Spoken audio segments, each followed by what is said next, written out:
উনি দেশে নেমে যে প্ল্যানের কথা বলেছিলেন, এই প্ল্যান হলো মানুষের আইডি হ্যাক করা, মানুষকে হ্যারাস করা, এই ধরনের একটা কার্যক্রমের মধ্যে দিয়ে চালাচ্ছে।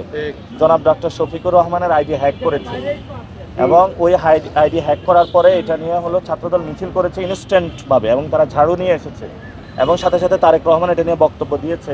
আমরা মনে করি এটা টোটালি একটা প্ল্যান্ড ও একটা ষড়যন্ত্র। তো নামাজের পরে যে ভোট কেন্দ্র ওইটাতে যেতে চাইলাম, আমাদেরকে বাধা দেওয়া হয়েছে এবং আমাদের যারা ভোটার তাদের কাছে রিচ করতে দেওয়া হয় নাই। পরবর্তীতে পুলিশ জানালো যে সামরিক সচিব থেকে অনুমতি নিতে হবে, নেওয়ার পরে তারপরে হলো যেতে হবে। তারপরে আমরা বলেছি ঠিক আছে আমরা চলে এসেছি। তো এটা কেমন একটা নিয়ম বাংলাদেশে যে ভোটারদের কাছে আমরা পৌঁছতে পারি না, কেন্দ্র দেখতে পারি না। তা আসলে বঙ্গভবনের ভিতরে যে কেন্দ্র আছে, ভোটার আছে, এখানে কি হয় আল্লাহ জানে। আমরা আশা করব যে এখানে সুষ্ঠু নির্বাচন হবে, কোনো কারচুপি হবে না এবং বিভিন্ন যে কলোনিগুলো রয়েছে, বিভিন্ন সরকারি কর্মকর্তা কর্মচারী যারা রয়েছে তাদেরকে ভয়ভীতি দেখানো হয়েছে। গতকালকে হলো বাইতুল মোকাররমে যে গেটগুলো বন্ধ করে দেওয়া হয়েছে, ব্যবসায়ীদেরকে জোর করে হলো মিটিংয়ে নিয়ে আসা হয়েছে এবং এটা আপনারা মিডিয়ার মাধ্যমে দেখেছেন।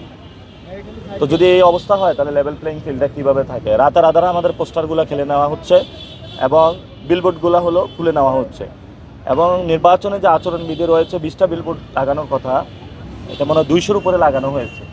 তো এটা প্রশাসন হলো চোখ বন্ধ করে বসে আছে এবং আমাদের এক নারী কর্মীকে বরফ নিক্ষেপ করা হয়েছে এবং অনেক জায়গায় বোরকা ধরে টান দেওয়া হচ্ছে এবং অনেক জায়গায় মাথায় দা দিয়ে কূপ দেওয়া হচ্ছে। এ হলো বাংলাদেশের পরিস্থিতি নির্বাচনের। আপনারা জানেন এই বঙ্গভবন থেকে বঙ্গভবনের একজন স্টাফ আমাদের 11 দলীয় জোটের জামায়াত ইসলামীর আমির এবং ঢাকা 15 সংসদ সদস্য পদপ্রার্থী জনাব ডক্টর শফিকুর রহমানের আইডি হ্যাক করেছে এবং ওই আইডি হ্যাক করার পরে এটা নিয়ে হলো ছাত্রদল মিছিল করেছে ইনস্ট্যান্টভাবে এবং তারা ঝাড়ু নিয়ে এসেছে এবং সাথে সাথে তারেক রহমান এটা নিয়ে বক্তব্য দিয়েছে। আমরা মনে করি এটা টোটালি একটা প্ল্যান্ড ও একটা ষড়যন্ত্র। উনি দেশে নেমে যে প্ল্যানের কথা বলেছিলেন, এই প্ল্যান হলো মানুষের আইডি হ্যাক করা, মানুষকে হ্যারাস করা, এই ধরনের একটা কার্যক্রমের মধ্যে দিয়ে চালাচ্ছে। এবং আপনারা মিডিয়া ভাই জগতে যারা কাজ করেন আপনারা জানেন যে হাউসগুলোর কী ধরনের প্রেশারের মধ্যে দিয়ে আপনারা যান। সত্য সংবাদ আপনারা উপস্থাপন করতে পারেন না, অনেক কাটছাট করে উপস্থাপন করতে হয়।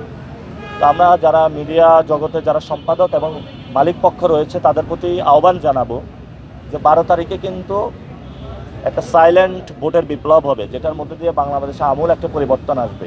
তো গণ অভ্যুত্থানের পরে আমাদের কাছে অনেকে আপনারা লাইন দিয়েছিলেন, আমরা কিন্তু বলেছিলাম আমরা কোনো কিছু আপনাদের কাছে চাই না, আমরা একটা জিনিসে চাই বাংলাদেশে সুস্থ ধারার একটা সুন্দর গণমাধ্যম জগৎ প্রতিষ্ঠিত হবে। কিন্তু আপনাদের খাসলত বা স্বভাব পরিবর্তন হয়নি যারা মালিক রয়েছেন।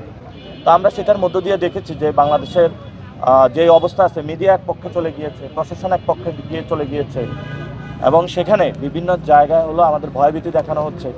তাহলে কীভাবে হলো লেভেল প্লেইং ফিল্ডটা হচ্ছে? এটা একটা অসম ফিল্ড যার মধ্যে হলো আমাদেরকে একটা কিলিং জোনে ঠেলে দেওয়া হয়েছে, আর একদিকে হলো অন্যরা অস্ত্র ত্যাগ করতেছে, কেউ তথ্য সন্ত্রাস করছে, কেউ সাইবার অ্যাটাক করছে, আমাদের বিভিন্ন হ্যারাসমেন্টের মধ্যে নিয়ে যাচ্ছে। তো আমরা এই পরিস্থিতির মধ্যে যে ইলেকশনটা হচ্ছে এটা কতটুকু ক্রেডিবল ইলেকশন হবে সেটা একটা আশঙ্কাজনক এবং সুষ্ঠু নির্বাচন হবে কতটুকু। আমরা আশা করেছিলাম যে সুষ্ঠু নির্বাচন হবে, তবে ভোটারদের মধ্যে ব্যাপক উদ্দীপনা রয়েছে। তারা বলছে আমরা ভোট কেন্দ্রে যাব, ভোট রক্ষা করবো এবং ভোট কেন্দ্র পাহারা দিব যাতে বাংলাদেশের কেউ ভোট চুরি করতে না পারে।